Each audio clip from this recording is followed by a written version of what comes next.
políticos de la región que estarían viajando a Venezuela con el propósito de observar lo que estaba sucediendo o lo que iría a suceder el domingo en las elecciones de este hermano país suramericano. Lamentablemente, y por decisiones del gobierno de Nicolás Maduro y de Diosdado Cabello, esta delegación no pudo viajar a Venezuela para, en el terreno de los hechos, presenciar lo que sucedió. Hoy la tenemos con nosotros. Gracias por permitirnos conversar con usted. Cuéntenos un poco qué impresión le deja lo que está ocurriendo desde el domingo en este hermano país suramericano. Bueno, pues como diría Gabriel García Márquez, esta es la crónica de un riesgo anunciado. Sabíamos que había un riesgo tratando de ir a Venezuela, sabíamos que inclusive había un riesgo personal en caso de estar allá hoy en Venezuela, porque sabíamos que no iba a haber una transición pacífica, que no iba a haber un reconocimiento pacífico de Nicolás Maduro sobre el resultado de las urnas. Entonces, pues son los momentos en que uno en la vida tiene que preguntarse cuáles son las razones, las causas. Y la causa más importante en este momento es la defensa de la democracia venezolana. En mi caso, y también creo que en el de Panamá, porque es que la democracia de Venezuela es una cara de la moneda y la otra cara de la moneda es la paz de Colombia. Si no hay democracia en Venezuela, jamás habrá paz en Colombia. Y si no hay paz y democracia en Colombia, jamás habrá bienestar en Panamá, ni en Ecuador, ni en la región, porque sabemos que llevamos 25 años largos, 30 años, viendo cómo la guerrilla utiliza el territorio venezolano, pero en los últimos 24 años ha sido de frente que han tenido el apoyo de Venezuela a través de Chávez, después a través de Maduro, y por eso se creció exponencialmente el narcotráfico, la guerrilla, la criminalidad. Por esa razón fui a Venezuela a acompañar a María Corina, a Edmundo en esta invitación personal que nos hicieron a varios expresidentes, ellos, yo como ex vicepresidenta, y realmente pues nos reunimos en Panamá queriendo todos llegar a Caracas ese día.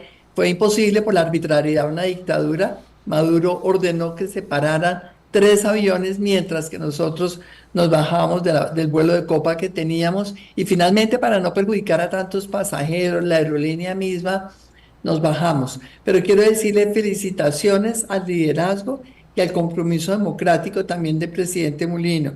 Felicitaciones a esa gran líder extraordinaria que tienen ustedes en Mireya Moscoso, porque realmente todo empezó de alguna manera a fluir cuando estábamos en territorio panameño. Pudimos hablar con los medios, pudimos desde allí mandar mensajes, apoyar desde allá a María Corina, pero esto fue apenas un paso más de todo lo que tenía previsto Nicolás Maduro para el día de las elecciones. Es terrible lo que pasa en Venezuela, es una crónica de una situación de riesgo muy anunciada, pero que ha valido la pena correr, como vale la pena lo que está haciendo toda la gente en Venezuela, salir a la calle pacíficamente los ciudadanos.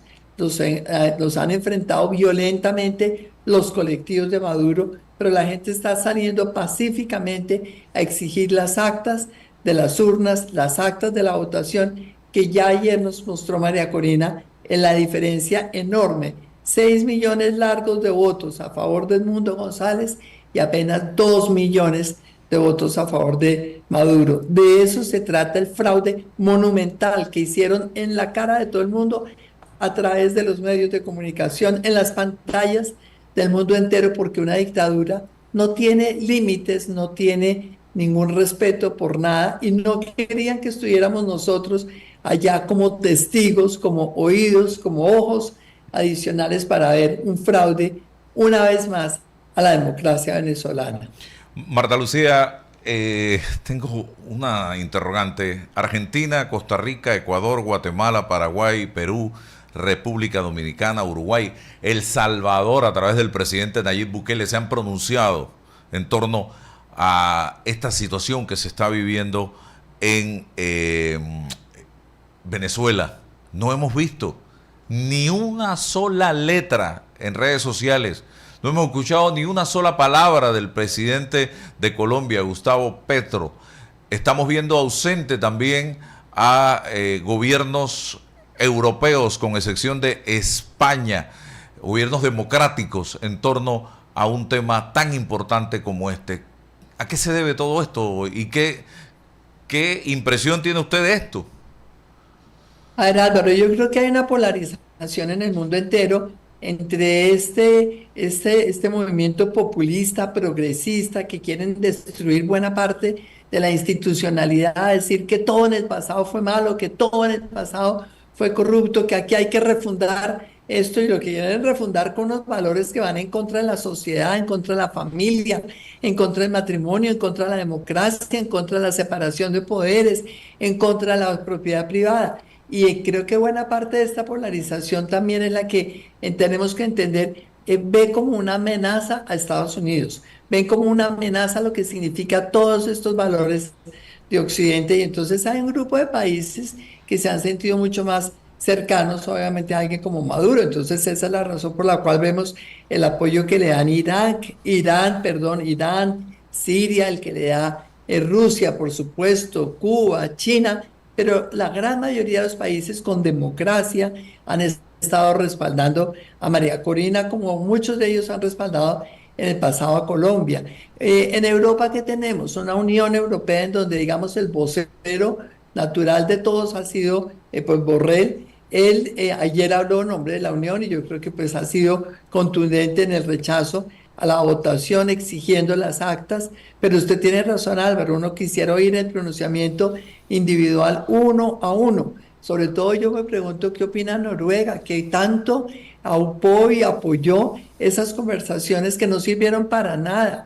Lo único que hicieron fue darle largas al régimen de Maduro. Los tomó el pelo a ellos como tomó el pelo a Estados Unidos, porque es que los metieron en un proceso de desgaste 2 años, hablando de la elección. Yo en ese momento estaba en el gobierno, y durante ese tiempo, realmente cuando empezaron, inclusive muchas de las conversaciones con Noruega hace 4 años, y entonces Estados Unidos puso un enviado especial. Nada de eso sirvió, porque Maduro, en ese proceso de desgaste a ellos, lo único que hizo fue sacar beneficios. Le flexibilizaron las sanciones, los negocios petroleros siguieron con las empresas como si nada, y al final del día el pueblo venezolano cada vez más oprimido. Yo quisiera oír la voz de Noruega. Por supuesto que hay otros países que también uno quisiera oír. Me parece que España, que usted la menciona, Álvaro, es bien curioso, porque sabemos que Pedro Sánchez es otro de los amigos de ellos, y ahí estaba Rodrigo Zapatero allá con Maduro, celebrando, aplaudiendo, felicitando. Pero en cambio me impresionó como ese desacuerdo, esa falta de armonía al interior del gobierno de Sánchez, porque mientras la vicepresidenta salió entusiasta a apoyar a Maduro, porque lo hizo, la vicepresidenta de España, imagínese usted un país como España apoyando, pues el canciller salió más prudente a decir hay que verificar el recuento de los votos. Francia sí ha sido contundente en el rechazo, diciendo se tiene que verificar las actas, dónde están las actas, como las ha pedido María Corina. Pero hay varios países europeos que uno quisiera oír mucho más contundentes en la defensa de la democracia venezolana. Pero esto es algo que con seguridad va a suceder, máxime cuando anoche ya María Corina tuvo la oportunidad de certificar que tiene el 73.2% de las actas, que son las que dan lugar a esta diferencia de la que estábamos hablando. 6,5 millones de votos a favor de Edmundo González, 2,3 millones, creo, votos a favor de Maduro. Y con estas actas, creo que todos esos países que han estado tan silenciosos, tan prudentes, pues van a tener una posición mucho más firme de rechazo a esta dictadura, y de apoyo a que se le reconozca la presidencia a Edmundo González. ¿Y Petro? Ah, no, ese sí es el campeón de campeones. Es que el presidente Petro está ahorita de turismo por París. El presidente de los colombianos está en los mundial, en los olímpicos, y él entonces resulta que le mandó fotos antes de ayer que estaba celebrando el cumpleaños de su nietecita en París. Imagínese uno cuando Colombia tiene semejante cantidad de problemas que tenemos hoy por hoy, la de inseguridad desbordada, la corrupción de su gobierno absolutamente desbordada, la situación política, la situación realmente de lo que es la agenda legislativa, el Congreso y todo fuera de control. Y el presidente de Colombia de turismo por París, pero yo creo que fue algo muy calculado para no tener que pronunciarse frente a esto, porque me imagino que sabían para dónde era que iba el agua al molino, como dice el dicho, y él no quería hablar. Y ahí uno se pregunta, ¿será por solidaridad o qué le pasará? ¿O será que tiene miedo de algo? ¿Será que le preocupa mucho? De pronto, ¿cuál es la reacción de Maduro si él llega a hablar en contra de esa dictadura? No sé, ese es el campeón de campeones. Señora Ramírez, buenos días. Me gustaría conocer la opinión que le merece el retiro de las misiones diplomáticas de diversos países que se encontraban en Venezuela, justamente orden que dio el presidente Nicolás Maduro ayer. De igual manera, la opinión que le merece el llamado a sesión extraordinaria de los países miembros de la Organización de Estados Americanos y qué tipo de injerencia pues tendría un pronunciamiento de esta organización en este preciso momento. Yo creo, Lisbeca, que como bien decía Álvaro, esa lista de países que él mencionó son países democráticos, son países que saben la importancia que tiene la Carta Democrática de la OEA y que le han pedido a la OEA entonces que reúna ese Consejo Permanente. Otro silencio inexplicable, absolutamente inaceptable, es el de Luis Almagro. Es que la OEA está justamente para esto. Es que la Carta Democrática de la OEA es para situaciones como la que estamos viviendo, donde una autoridad electoral se pone del lado de un dictador, porque es lo que ha pasado, donde lamentablemente las fuerzas militares también han apoyado esta situación. Entonces la Carta Democrática debería estarse ya empezando a mover, pero no sucedió, por eso fue iniciativa de estos países el que se llame a este Consejo Permanente mañana en la OEA. ¿Qué puede pasar? Pues yo sé lo que va a pasar, va a estar dividida la OEA, el Consejo Permanente va a estar dividido entre los amigotes de Maduro y de su régimen y obviamente los amigos de la democracia. ¿Se hará una decisión fácil? No, no será una decisión fácil, pero es importante siempre dejar precedentes, que no hay una actitud cómplice ni tolerante de América Latina frente a las dictaduras. Ya vivimos en América Latina las dictaduras de los años 70, 80. Cuánto retraso económico, cuánta debilidad institucional, cuánta pobreza generaron esas dictaduras, cuánta corrupción, cuántas arbitrariedades, cuántas violaciones de los derechos humanos. América Latina no quiere repetir esa experiencia. Y los que son amigotes del régimen es porque ellos puede que no lleguen a una situación de extremo como la que hemos visto a Venezuela durante estos 24 años, pero ahí están. Ellos tienen su gente, se reemplazan los unos a los otros, ahí están, y creo que eso se trata realmente ese consejo. Muy importante dentro del sistema interamericano de naciones, la presencia también de la Comisión Interamericana de Derechos Humanos. La Comisión Interamericana ayer sacó una declaración bastante lánguida, en donde, claro, me están hablando de un reconteo, pero sobre todo entonces dicen que es importante apoyar la autonomía del poder electoral. Pues eso es un principio fundamental de la democracia, la separación de poderes, la autonomía e independencia del poder electoral, como debe haber siempre independencia de la justicia, como debe haber siempre una fuerzas militares y una policía garantes de la seguridad para todos. Eso no tiene colores políticos. Pero la Comisión Interamericana, desafortunadamente en esa declaración tan tenue, pues de todas maneras por lo menos se pronunció y creo que los pronunciamientos van todos en la misma dirección, pedir las actas de la votación. Un actor muy importante, el Centro Carter, porque es que hay una cosa, Álvaro, también al comienzo cuando estábamos hablando, fuimos con la expresidenta Mireya Moscoso invitados por María Corina dentro de lo que preveía el punto cuarto del famoso acuerdo de Barbados, que fue una de las, digamos, conclusiones de todos estos 4 años de negociación con Maduro. En ese acuerdo de Barbados dice que la oposición podría traer sus propios invitados. Así fuimos nosotros. Pero también ese punto 4 decía que debían invitar como veedores electorales con toda su capacidad técnica, que eso significa mucho, evitar un fraude. Y entonces debían invitar a la Unión Europea, a la Unión de Repúblicas Africanas, una serie de actores. Al final, Maduro resolvió desinvitar él unilateralmente a la Unión Europea cuando habían acordado invitarla entre los dos, la oposición y ellos. Él los desinvitó. Pero entonces ahí estamos viendo nosotros que un actor muy importante, invitado de los dos, que es el Centro Carter, que ha sido veedor de las elecciones, que en el pasado no fue tan firme, desafortunadamente, frente a toda esta frente a todo este atentado a la democracia venezolana, pero ahí está el Centro Carter, y ayer el Centro Carter les exigió publicar de inmediato las actas.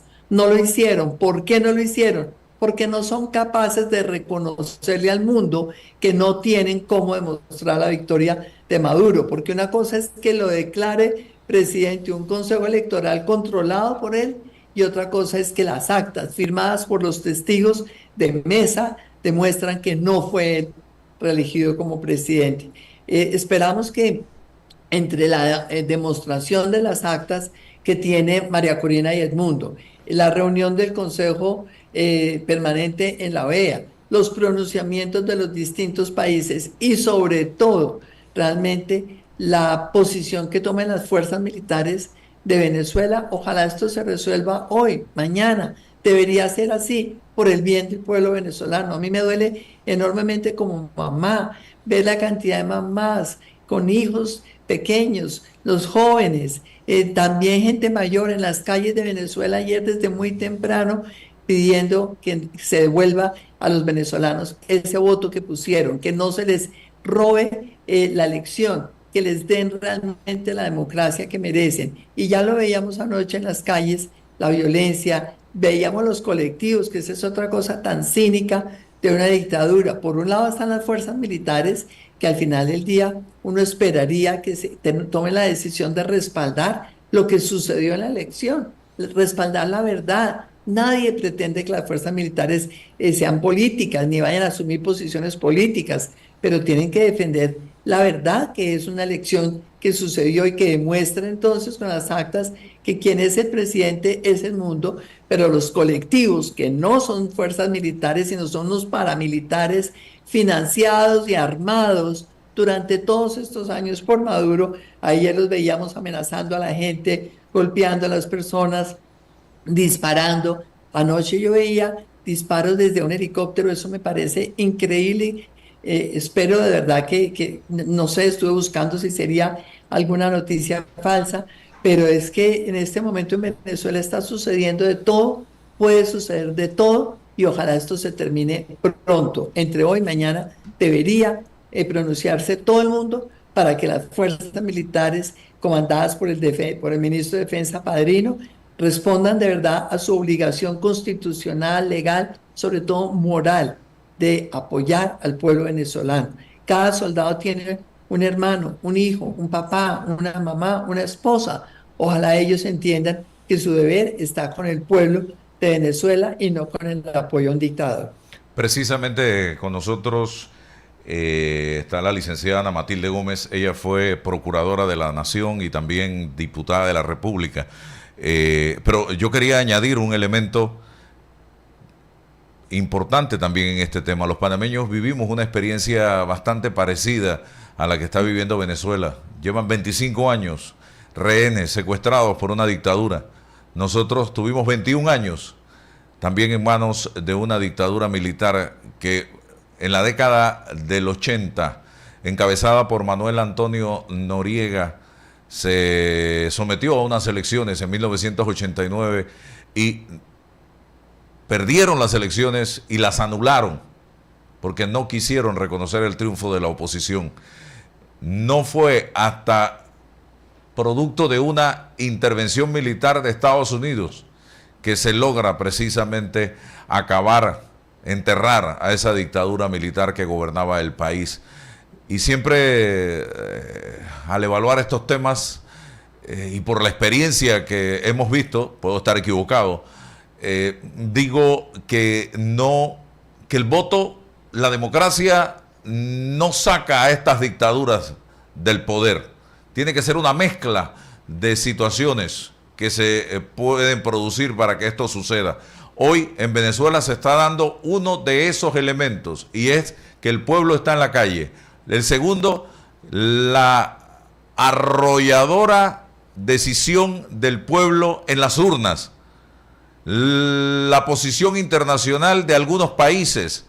¿Qué más tiene que pasar, licenciada Ana Matilde y también Marta Lucía Ramírez, para que Nicolás Maduro, Diosdado Cabello y toda esa pandilla que gobierna Venezuela en este momento tome la decisión de abandonar el poder? Ana Matilde. Muy difícil, Álvaro. Buenos días, vicepresidenta Ramírez. Un gusto ¿Qué compartir dice con Ana usted. Matilde? La he visto muy activa, definitivamente tratando de respaldar al pueblo venezolano en momentos tan difíciles. Y Panamá sabe bien lo que significa la solidaridad internacional en medio de una crisis como esta. Sabemos que la solución tiene que venir dentro de Venezuela porque todos reconocemos la importancia de la soberanía. Sin embargo, esa es una soberanía burlada. Y la pregunta que yo me hago, y no sé qué reflexión tiene usted al respecto, es ¿a dónde se toca machín? Machín en Panamá, bueno, es cuando jugamos en la tiene, la escondida, la lata, ¿a dónde se toca? ¿Dónde es la zona esa neutral? ¿Dónde? Mire, a diferencia de lo que pasó cuando Capriles, cuando Leopoldo López, guardadas proporciones enormes, porque son situaciones bastante distintas desde el punto de vista del liderazgo que ha significado María Corina Machado para la unificación de esta oposición y además que por los golpes que recibieron antes estaban preparados, muy preparados, yo diría eso hay que reconocerlo y la oposición tiene en sus manos el único elemento probatorio que se puede utilizar en estos momentos que son las actas. La pregunta es, ¿dónde se toca machín? O sea, en un país donde no hay institucionalidad, ¿dónde pruebas tu verdad? La verdad ya se probó en las calles, la verdad el pueblo va a resistir. Esto es un tema de resistencia. Yo lo he manifestado ya en las redes sociales y he dicho, no hay dictadura que convoque para ceder el poder o reconocer la derrota. Eso no existe. Eso no existe, no ha pasado nunca y no va a pasar. El poder hay que arrebatarlo y el primer gran elemento fue el que dio el pueblo venezolano, que es salir a votar, como nunca antes, porque también eso es inédito, la forma en que salió a votar. Y un fraude que les montaron desde el inicio, porque usted sabe perfectamente bien, mejor que todos nosotros, porque ha estado al tanto y es una mujer informada, que la cantidad de venezolanos que no pudieron votar, no solo porque no aparecían en el padrón, sino otros porque les cerraron los centros de votación y otros porque a última hora fueron trasladados a otros centros. La pregunta es, para no aspirar a que la salida sea la intervención, ¿verdad? Como fue con Panamá, muy dolorosa, con un costo enorme en cuanto al prestigio soberano, en cuanto a todo lo que se pudo analizar en su momento histórico, pero todo habría que estar en ese momento de la historia para comprender lo que tiene que haber significado para Indara, Arias Calderón y Ford tomar posesión en una base militar norteamericana. Eso estoy segura que los desgarró a ellos más que a nosotros los panameños, una imagen que nos va a acompañar toda la vida. Para salvar a Venezuela de algo como eso, ¿a dónde se toca machín? Yo creo que es muy importante ese conjunto de actores y una acción absolutamente unívoca en el mismo sentido y es presionar la salida cuanto antes, porque esto es un tema de tiempo. Entre más tiempo pase, más doloroso va a ser para Venezuela. Y hay que lograr realmente que esto involucre una decisión definitivamente ya de los militares venezolanos, creo yo. Creo que allí Padrino, el ministro de la Defensa, tiene la llave de esa puerta, porque él al final del día tiene que sopesar cuál es el deber institucional de las fuerzas militares, la defensa de la integridad territorial, de la soberanía nacional, de la democracia, la protección de los ciudadanos. Es él quien tiene ese liderazgo sobre las fuerzas militares para decir, bueno, ya con las actas, comprobando que no fue Maduro reelecto y ya con la gente en la calle dispuesta a todo, pues él tiene que tomar realmente una decisión responsable y una decisión patriótica, de decirle a los militares no va más el apoyo a Maduro. Maduro yo creo que tiene perfectamente claro eso. Yo creo además que ellos hicieron allá sus cálculos. Me imagino que durante la semana anterior allá con sus asesores cubanos, quién sabe cuántos más, porque sabemos que allá todos los actores extrarregionales están metidos a fondo, pero sobre todo Cuba como el principal actor regional, y debieron haber analizado los escenarios. Un escenario era el baño de sangre que anunció Maduro, pero baño de sangre que pretendía desde la noche misma de las elecciones. Segundo escenario era el fraude descarado a la vista del mundo entero a través de las pantallas de televisión. Y el tercero era la entrega del poder, y las dos coincidimos en que eso no pasa nunca. En una dictadura no se va voluntariamente, hay que sacarla del palacio. Entre los dos primeros escogieron el que era políticamente menos costoso. Ellos dijeron, este fraude lo vuelve a tolerar la comunidad internacional porque ya pasó hace 4 años. Es que eso es lo triste de esa historia de Panamá también por 2 décadas. Lo triste de la historia de Venezuela por 2 décadas es que los deja abandonados la comunidad internacional. Yo creo que la presión de Estados Unidos al final siempre ayudó mucho. En Panamá sí es muy lamentable esa parte de la historia, como bien la describes, pero creo que esa presión ha debido ejercerse con contundencia muchos años antes y no sucedió. Y en Venezuela tampoco, y mientras tanto hemos visto que se destruye la riqueza venezolana y vemos muchos actores internacionales que se han ido acomodando, que han ido normalizando, que han ido aceptando realmente. ¿Por qué? Porque ha habido también beneficios económicos. Es que eso es lo que es infame también de todas las dictaduras, que al final tienen unos recursos a costa de su pueblo, pero tienen unos recursos con los cuales empiezan a manejar negocios con terceros que les ayudan a permanecer en el poder. Entonces creo que este es el momento que ya definitivamente nada de eso le va a servir a Maduro. Su fraude obviamente pues fue evidente para todo el mundo, pero la reacción esta vez fue distinta. Esta vez los países de la comunidad internacional que dijeron no han sido contundentes, es decir, las actas dónde están, porque hace 4 años dijeron no, pero lo que hicieron fue romper relaciones. Esta vez dijeron dónde están las actas y no hay de ninguna manera un reconocimiento. Ahora, Maduro ayer también cortó las velas. Él ayer entonces expulsó 7 diplomáticos, es decir, rompió relaciones con 7 países de América Latina. Eso hace prever que el Consejo Permanente mañana en la OEA va a ser absolutamente imposible de sacar ningún consenso, pero creo que lo que definitivamente tiene que poner el punto final es la posición patriótica, responsable de los militares venezolanos liderados por el ministro de Defensa Padrino. Padrino, y que en ese caso, vicepresidenta, yo creo que juega un papel determinante, fundamental, el presidente Lula, porque el presidente Petro, lamentablemente, Total, ya hemos total. visto pecho a tierra y va a pasar agachado en esta vuelta, siendo un actor tan importante que podría garantizar, igual que el presidente Lula, la negociación de la salida de los actores, los civiloides que rodean el régimen, que son los que lo sostienen. Porque ¿a dónde va una fiscal general vendida? ¿A dónde va un Corte Suprema vendida? ¿A dónde va un Consejo Nacional Electoral totalmente plegado, que parecía más bien un vocero del régimen que un Consejo Nacional? O sea, era una cosa evidente. Además que lo hizo antes de las propias elecciones, en un acto tan burdo que era totalmente vergonzoso de cualquier institucionalidad. Entonces, en este momento yo pensaría que garantizarle a los mandos más leales al régimen la posibilidad de salir del país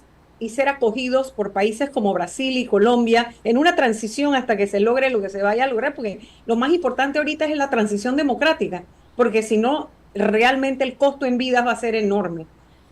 Yo coincido totalmente contigo y discúlpame, no mencioné Brasil, porque ayer lo mencioné tanto que uno a veces como que de repetir lo mismo piensa que ya lo dijo, pero la posición del presidente Lula es fundamental. Celso Amorín fue su representante allá en Venezuela. Celso Amorín es uno de los diplomáticos con mayor prestigio de toda América Latina. Él en sí mismo es una institución de la diplomacia latinoamericana y pues fue canciller de Brasil en distintas oportunidades, es el representante personal de Lula para esto. Y ayer él hizo una declaración por la mañana diciendo hay que verificar las actas. Eso me gustó mucho, ¿por qué? porque es que él está en Venezuela. Él tuvo que haberle transmitido esto a Petro, a Maduro, y Maduro. obviamente eso parte del supuesto de que hay algún tipo de conversación sobre lo que debe pasar después de verificar en las actas que no es Maduro el presidente. Entonces estoy totalmente de acuerdo, hay que darles una salida para que se vayan de Venezuela pacíficamente, pero insisto, todo eso depende mucho de cuál sea la actitud del ministro de la Defensa. El Bueno, ministro de la Defensa debe ser una persona garante de la Constitución y del derecho del pueblo venezolano a tener una democracia y a tener una transición en paz. Eso es clave, pero en los actores internacionales que más peso tienen en este momento, sin duda, Estados Unidos, sin duda también Brasil, debería tenerlo Colombia. El caso de Colombia es lamentable. El presidente Petro está de turismo por París, está en el Mundial. Esto es una cosa que uno dice, pero ¿cómo es posible? Aquí la casa por dentro se le está cayendo y él está de paseo con la familia celebrando el cumpleaños de una nieta. Entonces, pues obviamente no va a decir nada, pero también eso a uno le llama mucho la atención. Yo no sé si será que tiene miedo de alguna cosa, le da miedo pronunciarse, que de pronto entonces Maduro quién sabe cómo reaccione. Eso usted sabe que hay tantas cosas que se han dicho sobre la financiación de la campaña de Petro también. Entonces, uno sabe que acá hay demasiado mugre debajo de la mesa, debajo del tapete. Entonces, seguramente no quieren que se conozca, pero yo creo que en el momento en que haya una negociación y Maduro salga, de pronto también vamos a empezar a tener muchísima información de todo lo que ha sido este desastre, del apoyo que desde Venezuela se le ha dado a distintos gobiernos en América Latina, que no han sido ni buenos gobiernos, ni transparentes, ni mucho menos garantes de la democracia. bueno, le agradezco a Marta Lucía Ramírez, ex vicepresidenta de Colombia, por su participación en la mañana de hoy aquí en Noticias 180 Minutos. Otra de las opciones que pudiera darse es una rebelión interna en el ejército en contra de los altos mandos por parte de los mandos medios, que respondan a los intereses de la patria y del pueblo venezolano. Eso también pudiera ser otra opción, señoras y señores. Gracias, Marta Lucía Ramírez. Que tenga excelente día. Muchas gracias a la procuradora también. Un abrazo muy grande. Gracias.